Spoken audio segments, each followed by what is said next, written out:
Raider Nation, what's happening? Great to be back here with you on the Raiders NFL Draft Podcast. Episode 2 is coming your way today as we continue our march towards Green Bay in the 2025 NFL Draft. Alongside former NFL scout and former Raider Bucky Brooks, I am Rhett Lewis from NFL Network. Excited to be back here with you. Reminder, our season premiere episode is available for you on YouTube, wherever you get your podcasts, and of course on Raiders.com and the Raiders app. We kind of set the tone for what this process might look like now with new leadership in Las Vegas, General Manager John Spytek and head coach Pete Carroll. We now have the coordinator set as well with Chip Kelly, Patrick Graham coming back to run the defense. So, Buck, as we look forward to this draft, I feel like each one kind of has its own identity. Last year, it was, of course, the quarterbacks going 6 in the top 12. This year, that won't be the case. How do you see the identity of this draft class? In a classic team building sense, it would always be about quarterbacks and then pass rushers. Well, the pass rushers are plentiful in this year's draft class. When you look at it, any way that you want to categorize these guys that hunt the quarterback, whether they're defensive ends, edge rushers, outside linebackers, if you need someone that can hunt the quarterback, there are more than enough available in the early parts of the round. Outside of that, Red, like when you look at it, like a really good running back class, guys that can do it, that deserve Deep. like first round consideration, like an Ashton Genty, but you're going to be able to find guys like a Caleb Johnson and within the top 100 picks, coming from Iowa. So there are enough of those guys to kind of feel what you need. In those other positions, it's funny. Like you better get your offensive tackles if you need one early. Your interior offensive linemen are solid. Second and third round, you're talking about wide receivers. Sure. You have what I would call like good, but not necessarily a great set of playmakers. Defensive backs and those guys that can run around. You have some good options, but I don't know if you have like the game changers outside of the name that Travis Hunter presents.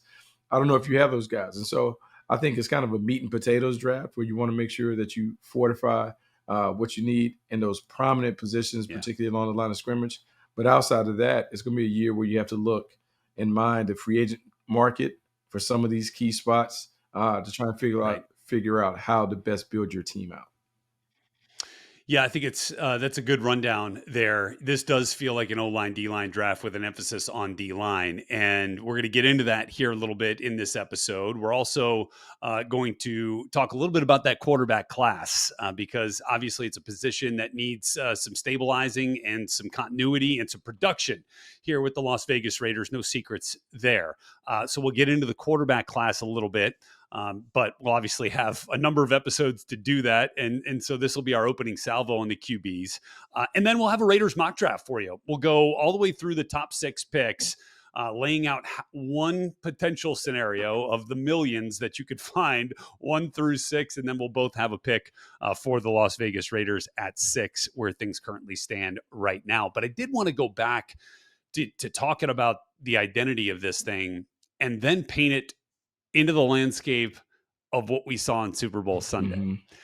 Because if you're out there and you're watching like all 32 and all 31 other teams were, you're seeing the Philadelphia Eagles wreak havoc without blitzing once.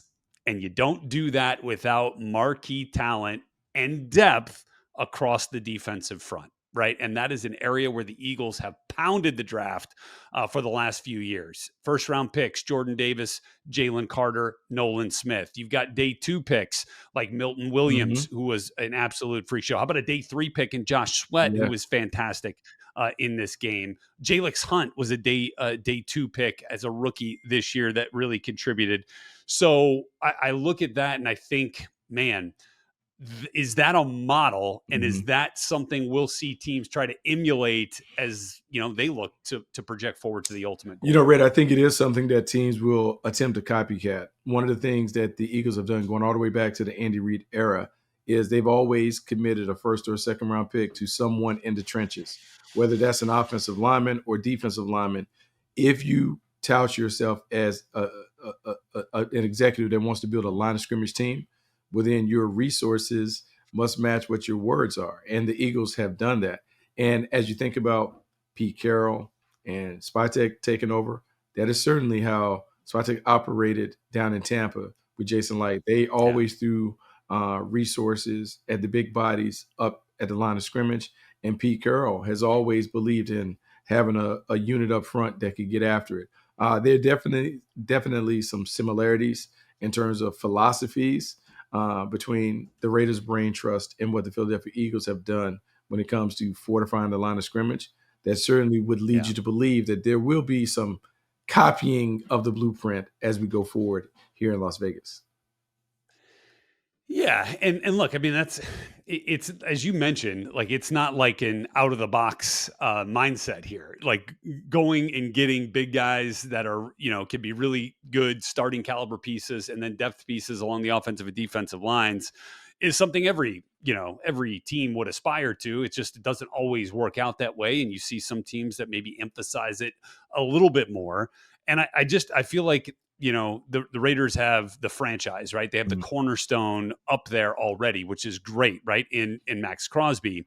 They didn't have the services of Malcolm Kuntz for the entire season, which I think, obviously was a detriment to the defense's overall production. He had really started to come on as a really good player, third round pick in 21. And then same thing with Christian Wilkins. Didn't get a full season of the highly touted free agent acquisition coming over from the Miami Dolphins. So when you look at a team that was beat up by injury up front, like again, that Mhm. screams out, okay, how do we continue to reinforce the competitive depth up there so that, if and when, because a lot of times it is an eventuality, we're going to be without one of these guys for a number of, weeks, at a time. You hope you're not, but you got to plan for the worst, right? So I don't think there's any way that you don't leave, the first 3 rounds of this draft without somebody up front on the defensive side, maybe even both on the offensive side as well. When you look at that part of it and building a rotation, this would be the draft to do it based off what we're talking Yeah, it about. would be the draft to do it. But not only is it the draft to do it, you have the right head coach to be able to do it in those things. For Yeah. all of the things that Pete Carroll accomplished in Seattle as a guy that led the team to 2 Super Bowls, they won one. That team was one of the best at developing players. And it was players at every level, particularly undrafted free agents. And one of the Yeah. reasons why they were able to do it is because they were unafraid to play those guys when you think about it. So if you marry hey, we want to be really good at the line of scrimmage forever. We're going to commit these draft picks and resources to have plenty of bodies to dominate at the point of attack. But now it's on the coaching staff to make sure that the talent that they bring in have opportunities to develop on the practice field, and they also get opportunities in the game to show what they can do. We talk about alignment. Yeah. The alignment between the front office and the coaching staff is critical if you want to go about utilizing this kind of blueprint. Sure. And let's talk about the identity of the draft and that defensive line group, because I feel like on the interior this year we're going to see a lot more names fly off the board early and often in the first round. When you talk about players that can be potential plug and plays or a part of that D tackle rotation from day one, I mean, we might have a top 5 pick in Mason Graham out of Michigan, who again we'll probably talk about Mm-hmm. there when we get to the mock draft in a moment. And then you get players I think that are kind of grouped together in Walter Nolan from Ole Miss, Kenneth Grant from Michigan. By the way, saw Walter Nolan at the Senior Bowl. He was terrific. Deion Walker from Kentucky is an absolute mountain of a man at 6'6" and 340 pounds. Shamar Stewart's an interesting one from Texas A&M because where do you use him, right? Because he's not over 300 pounds, and he's got some serious athleticism in him to maybe be a bigger body coming off the edge, which will be interesting. And then Omar Norman Lott is a real intriguing one to me on day 2 from Tennessee as an interior guy. TJ Sanders was really good at Mm-hmm. South Carolina at the Senior Bowl. And then Derek Harmon is a guy who has got a lot of Mm-hmm. love out there in his 1 year at Oregon. So like when you think about what the Raiders like to do with Patrick Graham, the type of body they went out and got in Christian Wilkins, is there something that stands out to you there as a body, a piece, a name that might make sense if we're looking at the strength of the draft and the defensive line area? I think Derek Harmon is fascinating to me. Like having watched Yeah. him continue to improve, going from Michigan State to Oregon, and then seeing the level of dominance that he flashed as a Duck. I mean, this dude is big. He's athletic. He has some nastiness to him. He does a really good job with his hands, and the overall athletic package that you get with him is intriguing. TJ Sanders is another one that entices Yeah. me, and I'm talking about guys that are those borderline guys that maybe you can find in the top of the second Sure. round that could be there. Sanders, active, energy, high motor, physicality, rugged game. I would anticipate um, the Raiders kind of, I won't say taking more chances, but really placing a Yeah. premium on two things: athleticism and instincts. That has always been a Pete Carroll thing, going all the way back to his time in Seattle. People that I know that work for him talked about that is what he cared about when it came to the scouting process. Are they Mm. instinctive? Do they have great athleticism? I want them to play fast and free on defense. You have those two traits that allows you to play that way. Yeah, Derek Harmon, is I mean, you want to talk about his journey? We'll get to it when we dig deeper into players and position groups. But he's a dude that's kind of been around the block Mhm. and really made a name for himself this year at Oregon. I mentioned Nolan, Shamar Stewart, that whole group. Really did a nice job in the Senior Bowl. We didn't see him in the game, but they made an impact throughout the week in the practices. Josh Farmer is an interesting one to me too from Florida State. He is a guy that had some great battles with Jonah Monheim and with Gray Zabel at the Senior Bowl. Like it was strength on strength, and they were just gonna get after each other. And it was he's not one of those dudes that's going to be a quick twitch interior disruptor, but man, he will collapse the pocket kind of consistently, kind of slowly, and he'll walk his way back to the quarterback. Like that's the kind of strength he has, which kind of reminds me a little bit of Christian Wilkins, although maybe not Yeah. as athletic as Yeah, Christian. no, very, very, So very, very similar. Really yeah, good comparison. And you talk about being able to walk blockers yeah, back. Like that is essential. But being heavy handed, and if you have the combination of heavy hands and nimble feet, man, that makes you really unblockable at the point of attack. There are a lot of like I'm gonna tell you, like there are a lot of really intriguing options in this defensive tackle class. There's so many guys yeah, that can get after it in a few different ways. And there's the versatility that you like, guys that can play on the yeah. point as a 0 or 1 technique, or guys that can bounce out to a 3 technique. Just whatever you're looking for at the top of the board, you certainly can find it. And then there's also the idea, Bucky, that all right, let's say it's a deep class for defensive tackles. Well, in that case, do you want to take the first one off the board, or do you consider the depth of the class and like, okay, we could still get maybe he's not the top dude on our board at that position, but we can get the next tier Mhm. guy in our next, time on the clock. And yeah, Kenny, you weigh that, right? Can we get a guy that is there greater positional value somewhere else because of the depth of this class? We can find something a little bit later on. I think you talk about that a lot with running backs too, right? Yeah, with running backs, so we always talk about it like in the TV where we talk about perfect pairs. One of the Yeah, things that you do as a team builder, you look at the draft board and you're trying to figure out, well, what is the ideal pairing? But I'd rather have the A+ running back and the B- defensive tackle, or can I get flip it maybe around. the Yeah, A+ and maybe the B- running back, who in our system with our line, maybe he plays better. There are all these right. scenarios that you run through before making a decision on which player or players you want to target the first couple of days of the draft. But yeah, no, Yeah, like I think there's some intrigue there because where the Raiders are picking, they're going to be able to get a second first round pick at the top of the board. Like whether it's a real first round yeah. pick or someone that was graded as a first rounder that falls out. It's about just evaluating all the players in those potential scenarios and being able to identify who is the player in the cluster that you would want. No question. No question. All right. And with that, let's then dig in to the quarterbacks. And the headliners in this year's class will be attached throughout the Mhm. process. From Miami, Cam Ward. From Colorado, son of the Hall of Famer Deion Sanders, Shedeur Sanders. And I'll just say this: I was on our NFL Network coverage of Super Bowl Live throughout the Mhm. week, from Los Angeles, but talking to guys that were down there in New Orleans. And Shedeur Sanders was one of our interviews, and it was my first chance to interact with him one on one. Now, obviously, I've seen a lot of the things he said in podium settings and in press conference settings and in other interview settings. I came away extremely impressed with the way he carried himself, the way he talked about what's important to him, how self-aware he was about, what's out there when it comes to his name and what he's done over his collegiate career, both on and off the field. And I found that really refreshing. And to me, he came off talking and presenting himself like a true face of the franchise. And in those types of settings, like that's what I want to see. Like, cause we're not gonna know how good your arm is. We're not gonna know how Right. good your processing is in one of those settings. But it's an opportunity to see how you carry yourself in public, how you carry yourself, the people you've never met or interacted with before. And I came away really impressed. And obviously, he's had, a very famous family upbringing, but also a very valuable one for what he's trying to accomplish right now.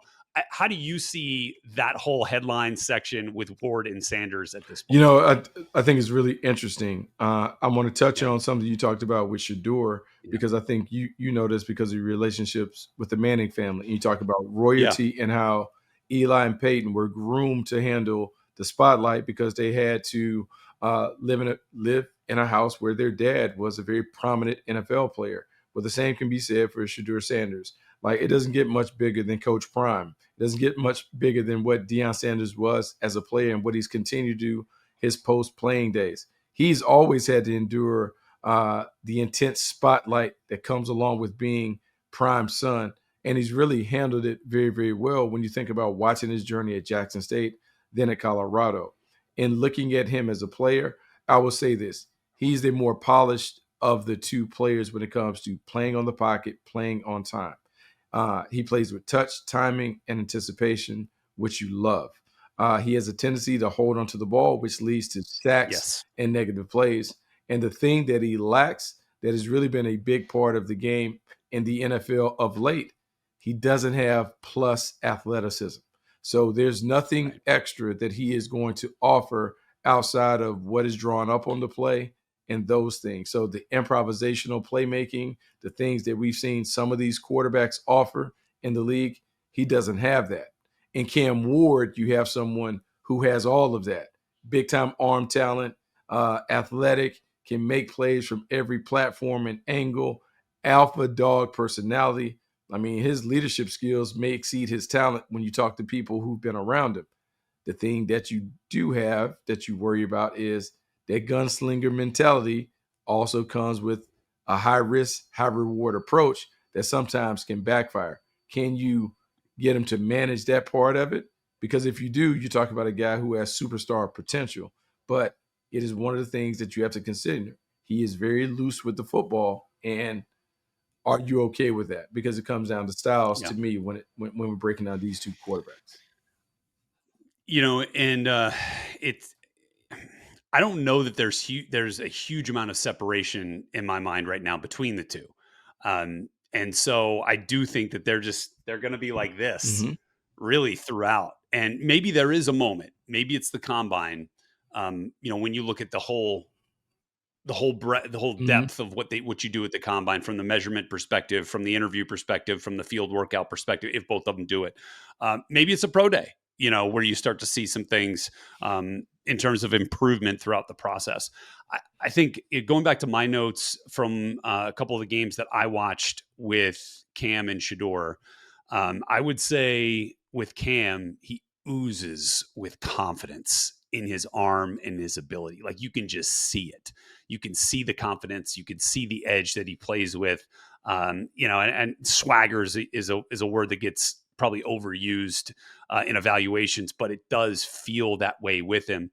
Watched him on a number of plays where he was loaded, triggered, holstered, triggered again, and then in that that's where you see the arm, right? Because a lot of times in those kind of like, you know, you wanted to do it first, couldn't pulled it back, and then on the second time, a lot of times it ends up being all Yeah. arm, right? Because you don't get your feet reset, and that was the case on a couple of throws I saw with Cam, but he's got the arm to make that Yeah. throw. So that second kind of time through the progression there, I thought he had great read, great recognition, and a rapid release on those inside RPO slants, Yeah. right? On Mhm. those moments where he can just bam, Like he wants to get that thing out. I also thought I saw some pretty good touch in dropping it down over the top of Yeah. coverage. Again, you see that arm strength there. He does. Here's the other thing. Like he's got the ability to extend plays with an electric skill set with his Mhm. legs, but he does seem to me want to get the ball out Yeah. quick.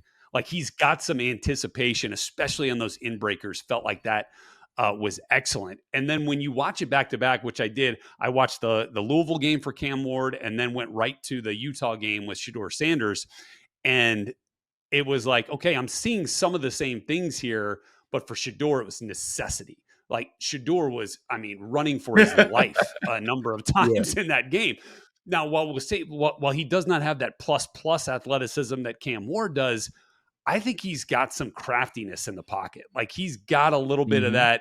that kind of feel that you like, that innate kind of like, all right, I know a guy's coming. I'm going to give him a quick sidestep, or I'm going to duck, and I'm going to make a move. And now he might end up 35 yards behind the line of scrimmage when it's all said and done, trying to buy some time.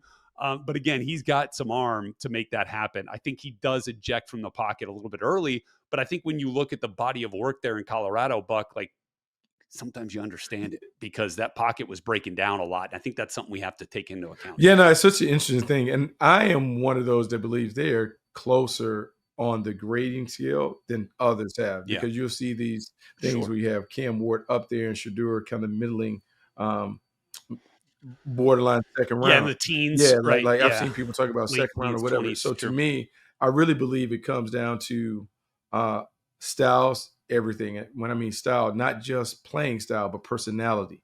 Like what is it that you prefer in your QB1? What is the environment that it would be stepping into? Because what plays well in Tennessee may not play well in New York in terms of style of play, personality, all those other Yeah, things.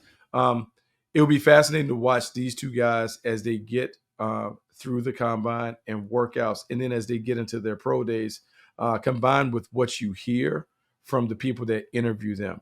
There's a lot to goes to this, but I will say I've talked to many people about several people about Cam Ward, and when we talk yeah, about that term alpha dog leader, everybody says that. Like that is a common thing. that's That's key. not a word that you and I make up. Like they talk about that. He is okay with the smoke and the confrontation with teammates. He's about it. To me, Yeah. depending on what you need in your locker room, that's kind of like what the franchise quarterback is expected to be. Like not only what he does as a player, but the leader. He's supposed to be an extension of the head coach. Cam Ward certainly has some of that. I would agree with you.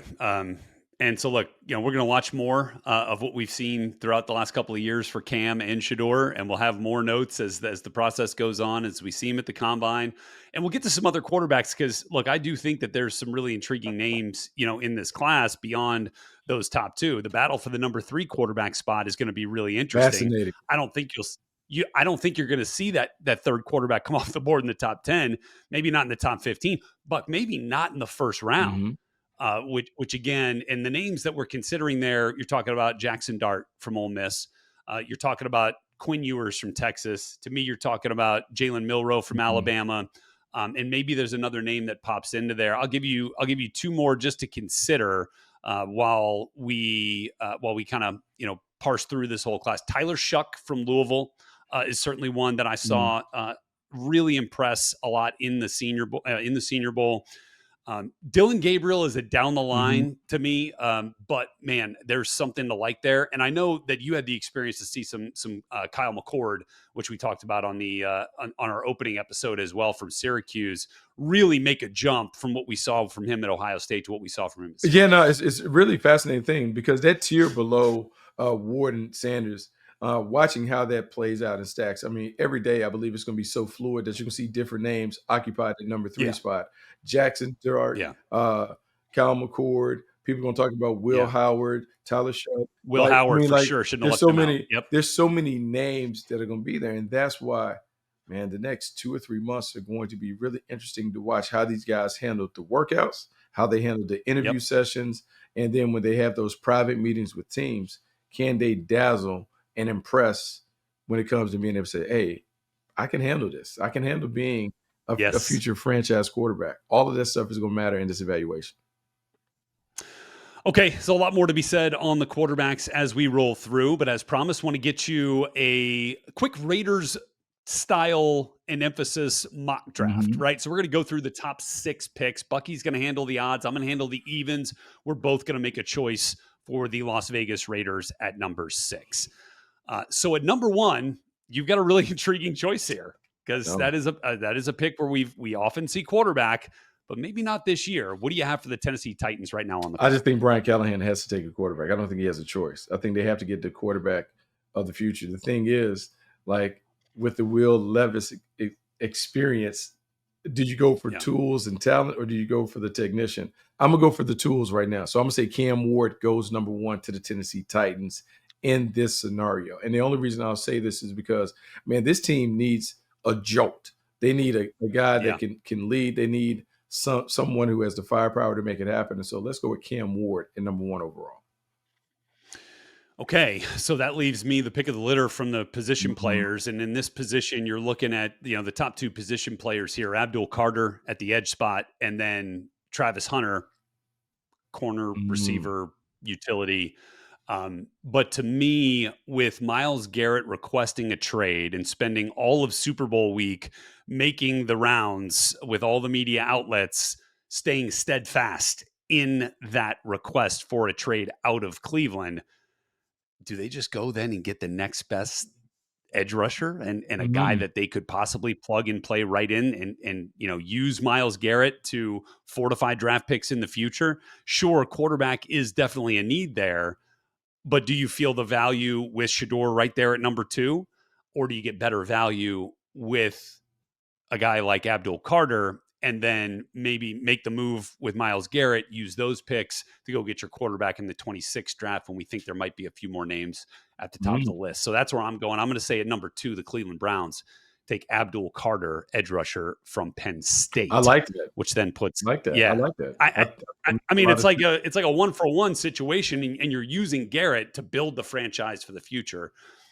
I don't think Carter is the type of player that Garrett was coming out of school, or coming into the league, but could definitely emerge as one of the top 5 to 10 edge rushers in the league. yeah. So like that, and that brings the Giants on the clock at number 2. So Johnson, number 3, they have to have a quarterback. I mean, after dealing with the Daniel Jones Yep. things, it going awry. So that leaves Shedeur Sanders to go to a major market of New York and Yep. to handle all the other things. If anyone is prepared to deal with the scrutiny and just being on the big stage, I can't imagine anybody being better prepared than Sanders. So let's put him in New York with Brian Daboll.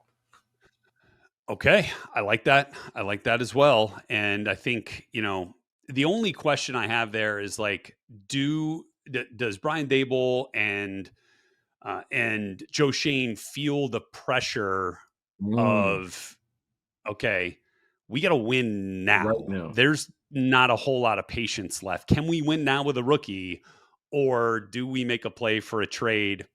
Maybe a Matthew Stafford, if that's something that is Yeah. actually plausible that the Rams would consider moving off a Stafford. I don't know. It's just food for thought there, but I think if that isn't the case, I could certainly see Shedeur Sanders going number 3. That brings us to number 4, and the New England Patriots. Arguably the worst offensive line in football. I don't think there's any doubt they need help there. And this is not the type of draft to sit and wait to go get your offensive lineman, or specifically your offensive tackle. And so to me, this is where Will Campbell from LSU, Mhm. a guy who has been kind of the consensus number 1 tackle so far in the process, comes off the board at number Yeah, 4. you didn't even pay. You have to protect the franchise, and the franchise is Drake May. Yeah. You give Will Campbell the best offensive tackling ball to protect him. That is a Yeah. sensible pick. So now we are Yeah. at the Jacksonville Jaguars at That's it. 5. Travis Hunter's still out Travis there? Hunter is still out there, and that would be a great opportunity for the Jaguars to take someone. They need a corner. They're moving to more of a Yeah. zone-based scheme. He is going to put butts in seats as the Bolitnikoff Award winner and a two-way player. So let's give them that because it's a fun pick. What All normally would right. be Mason Graham would be someone you entertain, but Travis Hunter being available Yeah. at 5, I think that's something that you have to do. Let's go with it. Okay, so Travis Hunter goes at number 5, which, look, if we're talking about top players available now as the Raiders are on the clock at number 6, Mason Graham is staring us in the face. Mhm, Certainly the defensive tackle, best interior defensive player in the draft. I don't think we're gonna go with the absolute stud tight end mm, again, after getting Brock Bowers, but Tyler Warren is there. Jalen Walker is one of the edge mhm, rushers to consider at that spot as well. If edge is where you're going, again, another tight end in Colston Loveland. Jade Barron from mhm, Texas seems to be, one of the corner to consider, as is Will Johnson coming from Michigan. mhm. Wanting to be a Charles Woodson type of Oh, player, the that's what player the you're saying. Raiders are very familiar with. Mm, That could be something that's interesting there. So if we're making a pick here, to me, again, I'm looking at what we saw in the Super Bowl. I'm mhm. looking at drafts past for this leadership structure, and I would just say that Mason Graham Perfect rings the fit. bell. It's just to me, it makes a lot of sense right here to put him up there with Christian Wilkins and company, and just wreak some havoc up front. Yeah, look, I would go there, and I'm gonna agree with you in terms of him being the Yeah. perfect fit for the Raiders there. But in light of having some differences when it comes to the podcast, so if Mason Graham is your pick, let's stay same school. Let's go different pick, and let's go Will Johnson in this pick. And part of that is Yeah. because having watched Pete Carroll take Devin Witherspoon at that pick, and not saying that there's Seeing, the same yeah. player, but in knowing that he is willing to take a corner that high to put in the defense, there could be some intrigue over Will Johnson. Will Johnson is one of the most instinctive, most cerebral corners that I've seen in a long time. And his tool set, his toolbox allows him to do a bunch of different things for you. When I look at the Raiders and I look at what they have to defend in this division, Sean Payton has the Denver Broncos up and going. You know they're going to fortify the wide receiver Yep. room with Bo Nix playing. You got the Kansas City Chiefs. We already know that they are always there with Pat Mahomes, Justin Herbert in the Chargers. Lad McConkey tore through people. You got to have somebody to come there. I just think it makes sense that if you feel good about the defensive front, man, go and get a high-end marquee quarterback that can go get it done. I know Pete Carroll loves his corners. Will Johnson would fit the bill. Yeah. Yeah. I think that makes a lot of sense. So, two options right there, both of which I feel like would make Raiders defensive coordinator Patrick Graham very happy to throw in there and use with some pretty talented players already up front. So, a lot of fun there with the mock drafts, and we'll try to do some sort of mock draft for you on most of Mhm. these episodes, just so we can continue to paint the picture of these scenarios and what things might look like. And we'll get that to you each and every week right here on the Raiders NFL Draft Podcast. Thanks so much for being with us. Again, reminder, episode 1 available for you wherever you get your pods, Raiders.com, the Raiders app, where you can find all of our future episodes as well. So for Bucky Brooks, I'm Rhett Lewis. Thanks to our crew at Silver and Black Productions for making this thing look pretty and for putting us out there. And we appreciate you guys for listening, watching, and we will see you next week.